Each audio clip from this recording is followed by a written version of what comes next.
Tuan-tuan, sekiranya anda berusia 50 tahun ke atas, adakah anda masih boleh untuk membuat permohonan pinjaman? Yang pertama, tuan-tuan, anda kena tahu untuk pinjaman peribadi swasta boleh dibuat sehingga usia anda 65 tahun ataupun maksimum 7 atau 8 tahun, dan sekiranya anda penjawat awam maksimum hingga 60 tahun dan pesara sehingga ke usia 70 tahun. Tetapi tuan-tuan, untuk anda yang berusia 50 tahun tidak ada masalah.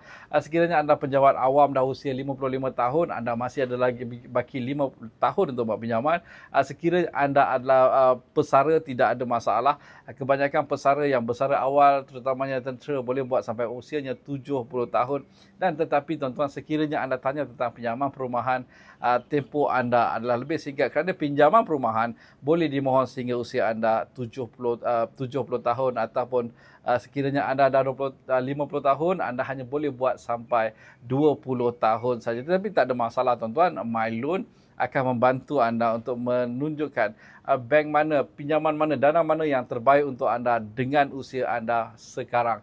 Tentu anda dapatkan khidmat nasihat MyLoan dengan mendapatkan laporan pelapor kredit anda RM50 saja untuk dana khidmat nasihat MyLoan, ataupun tambahan RM100 untuk laporan pelapor kredit syarikat anda. Kami akan bantu anda mendapatkan dana, membuat konsultasi kewangan, ataupun membuat penstrukturan semula komitmen anda. Permohonan boleh buat di atas talian, nombor ada di profil. Seperti biasa dengan MyLoan, pinjaman anda menjadi lebih mudah. Assalamualaikum, salam sejahtera dan jumpa lagi.